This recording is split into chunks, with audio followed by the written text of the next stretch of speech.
Akatsuki juda ham ko'p qishloq va davlatlarni qo'rquv ostida ushlay olgan hamda o'z safiga juda kuchli, aqlli hamda dono shinobiylarni to'play olgan yagona tashkilot. Akatsuki aslida qanday yaratilgan va uning ilk asoschilari kim? Hamda hozirda biz bilgan Akatsuki nega unday bo'lib ketgan va uni kim o'zgartirib yuborgan? Bugungi videoda biz shu savollarga javobni olamiz. Tayyor bo'lsangiz, boshladik. Akatsuki ruschasiga Rossiyat, o'zbekchasiga esa tong. Unga albatta Yahiko asos solgan. Ha, to'g'ri, bir o'zi emas, do'sti Nagato hamda Konan bilan birga. Ular yashirin yomg'ir davlatidan bo'lishgan. Boshlang'ich Akatsuki tashkilotining tashkil bo'lishi 3-jahon shinobiylar jangi davriga to'g'ri kelgan. Yahiko, Nagato va Konan boshidan juda og'ir damlarni o'tkazishgan. Ular yoshligidanoq urush bu faqatgina nafrat va og'riqligini bilishgan. Yahiko yoshligidan butun davlatlar yetakchisi bo'lishni va shu orqali butun olamga tinchlikni olib kelishni orzu qilib kelgan. Avval aytganimdek, Yahiko yashirin yomg'ir davlatidan bo'lgan. Bu davlatning nomi esa u yerda tinmay yomg'ir yog'gani uchun qo'yilgan. Yahiko bu yomg'irni aholi ko'z yoshlariga o'xshatardi va ularni to'xtatishga chin dildan harakat qilardi. Yahikoni biz qandaydir ma'noda ikkinchi Naruto desak ham bo'ladi. Ular bir-biriga juda ham o'xshash. Ana endi keling Yahikoning yoshligiga bir nazar solaylik. Yahikoning hayoti juda achinarli boshlangan. Chunki u yoshligidanoq yetim bo'lib qolgan. Buning barchasiga sabab esa 2-jahon shinobiylar jangi bo'lgan. Yahiko omon qolishi uchun ovqatlarni o'g'irlashni boshlagan. Biroz vaqt o'tib esa o'ziga o'xshagan yetimni, ya'ni Konanni uchratgan va nafaqat uni, shuningdek Nagatoni ham uchratgan. Chunki Konan Nagatoni o'zi bilan birga boshlab kelgan. Avvaliga Yahiko Nagatoni yoqtirmagan, lekin keyinchalik esa unga o'rganib qolgan va hatto kuchukchasi ular bilan birga yashashiga ham ruxsat bergan. Nagato esa bu kuchukchani ota-onasining o'limidan so'ng topib olgan. Yahiko aynan u olamni o'zgartirishini va bu olamga yorug'lik nurini olib kelishini aytadi. Oradan biroz vaqt o'tib Nagatoning Chibi ismli kuchukchasi vafot etadi. Shundan so'ng esa ular 3 afsonaviy saninni uchratishadi. Jiraiya, Orochimaru va Tsunade. Bolalar afsonaviy uchlikdan ular o'zlarini himoya qila olishlari uchun ularga ninjutsuni o'rgatishlarini iltimos qilishadi. Lekin afsonaviy saninlardan biri, to'g'riroq qilib aytadigan bo'lsak, Orochimaru do'stlariga o'z variantini taqdim etadi. Bu esa bolalarni o'ldirib, shu orqali ularni azobdan xalos qilish edi. Ha, har doimgidek Orochimaru o'z talqinida. Lekin Jiraiya ularni o'z qaramog'i ostiga olishini va ularga o'zi bilgan barcha ninjutsu va shinobi sirlarini o'rgatishini aytadi. Keyinchalik esa kamgap bola, ya'ni Nagatoda Rinnegan ko'zlari borligi ayon bo'ladi. Yahikoga dushman shinobilari hujum qiladi va ularni Nagato tezda o'ldiradi. Biroz vaqt o'tib Jiraiya bolalarga juda ko'p narsani o'rgatib va albatta ular o'zini himoya qila olishiga amin bo'lganidan so'ng ularni tark etadi. Yo'q, olmaydi. Shunchaki ulardan ketadi. Jiraiya bolalarni tark etayotganda Yahiko yig'laydi.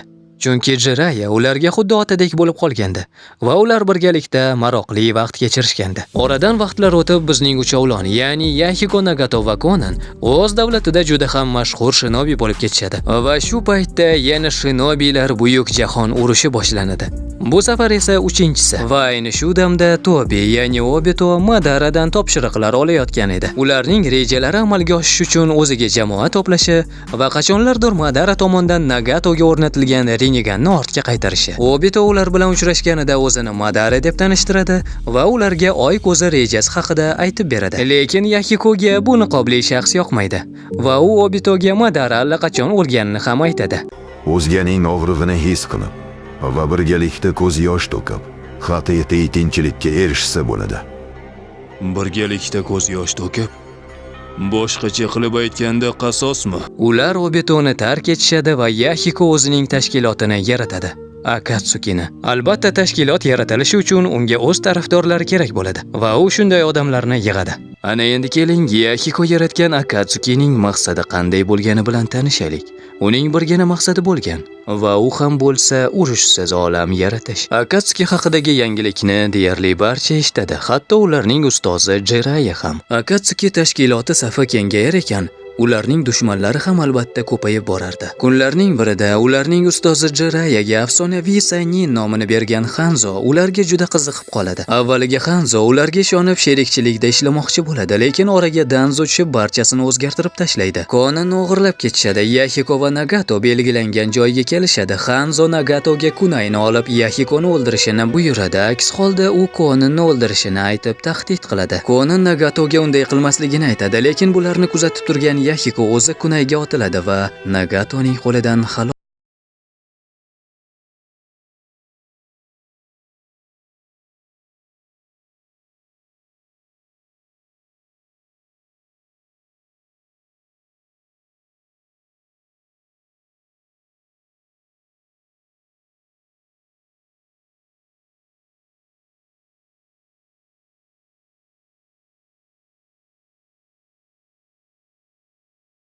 dan oldin Konan va Nagato yashashlari kerakligini va albatta bir kun kelib Nagato olam xaloskori bo'lishini aytadi. Bu voqeadan so'ng esa Nagato Hanzo bilan jang qiladi va yordamga Gedo haykalini chaqiradi. Nagato Gedo haykali yordamida Hanzo hamda Danzoning odamlarini bitta ham qo'ymay o'ldiradi. Hanzoning o'zi esa teleport yordamida qochib qoladi. Bundan so'ng esa Nagato va Konan kateteridagi qishloq ramzini o'chirib ninja stupnikka aylanishadi. Yahikoning o'limi Nagatoga juda qattiq ta'sir qiladi va Nagato Yahikoning maqsadlari bu shunchaki orzu-havas deb hisoblaydi. Nagato ham o'z oldiga urushsiz olamni yaratish maqsadini qo'yadi. U buning uchun o'ziga Pain taxallusini oladi. Pain o'zbekchasiga og'riq so'zini anglatadi. Gedo haykalini chaqirganidan so'ng Nagatoning tanasi yaroqsiz bo'lib qoladi va u 6 yo'l texnikasini qo'llaydi hamda 6 ta shinobi tanasiga chakra priyomniklarini qo'yib, ularni boshqaradi. Bu tanalar ichida Yahikoning tanasi ham bor edi. Yahikoning tanasi Pudjevi, ya'ni bokira yo'li yoki qiz yo'li deb nomlanadi. Nagato Painlarni panadan boshqargani uchun barcha Yahiko tanasini asosiy Pain deb o'ylaydi. Tobi, ya'ni Obito hamda Nagato birga ishlashni boshlashadi. Nagato o'z safiga yangi shinobilarni yig'ishni boshlaydi. Ustunlik S darajasidagi qochoq shinobilarda bo'ladi.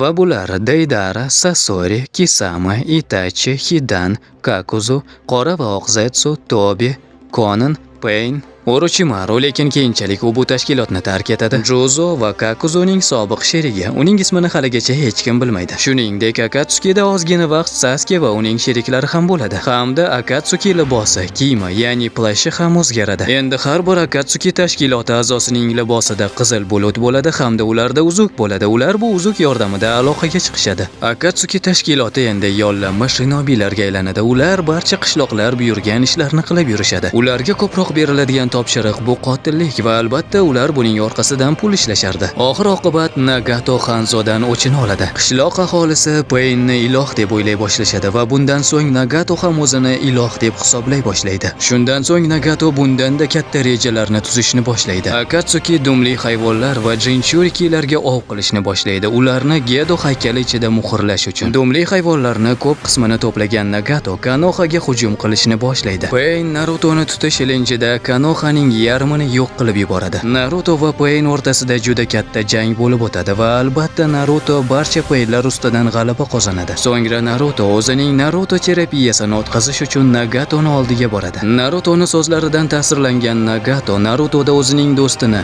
ya'ni Yahikoni ko'radi va albatta u Narutoning gapiga quloq soladi. Nagato o'zining texnikasi yordamida jangda halok bo'lgan Konohaliklarni hayotga qaytaradi. Aslida u bu texnika yordamida Madarani hayotga qaytarish kerak edi. Keyin esa Obito Akatsukining mutloq yetakchisiga aylanadi va Nagatodan Rinneganni olib qo'yadi. Albatta, orada u Konan bilan jang qilib g'alaba qozonadi. Obito Oy ko'zi rejasiga sodiq qolgan holda unga amal qilishda davom etadi. Ammo Akatsuki tashkiloti deyarli yo'q bo'lib ketish arafasida edi, chunki uning ko'p a'zolari bu paytgacha halok bo'lgandi. Obito Akatsuki safiga Sasuke'ni qo'shib oladi. Uning vazifasi 8 dumlik bini tutish edi. Va tez orada Obito barchaga 4-jahon shinobilar jangini e'lon qiladi. Obitoga esa bu ishda Orochimaruning yordamchisi Kabuto yordam beradi. Kabuto Eda Tensei yordamida juda ko'p kuchli shinobilarni hayotga qaytaradi. Mendan nima xohlaysan? Kuchimizni birlashtirishni xohlayman. Kuchimizni birlashtirishni? Ularning yordamida Itachi, Sasori, Deidara, Kakuzu, shuningdek Nagato, Evaziga nima xohlaysan? Uchiha Sasuke, Rad javobini bersam-chi. Chaqirish Eda Tensei.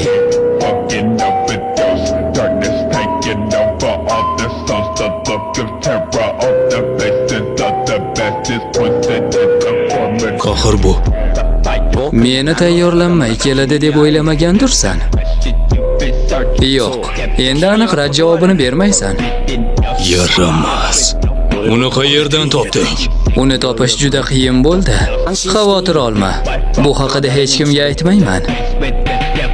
Shuningdek, ular oq zetsulardan ham foydalanishadi. Mana ular Madarani hayotga qaytarishdi. Buyuk shinobilardan birini, Madarani bir o'zi shinobi alyansini hamda 5 Kageni yerchlatadi. Keyinchalik esa barcha Tobi aslida Madara emas ekanligini, u ham Uchiha klanidan bo'lgan shaxs. To'g'riroq qilib aytadigan bo'lsak, Kakashini do'sti Obito Uchiha ekanligini bilib olishadi. Nagatoni Obito, Obitoni Madara, Madarani Qora Zetsu, Qora Zetsuni esa Kaguya boshqarganini anime so'ngiga kelib bizga ko'rsatishadi. Kaguya paydo bo'lishi bilan Madarani o'ldiradi, Sasuke va Naruto esa Kaguyani muhrlab qo'yishadi. Va shu bilan Akatsuki haqidagi video ham o'z nihoyasiga yetdi. Aslida bu video 1 soatlik bo'lishi kerak edi, lekin men uni 2 qismga bo'lishga qaror qildim. Birinchi qismda siz Akatsuki qanday tashkil topganini va u qanday o'zgarganini bilib oldingiz.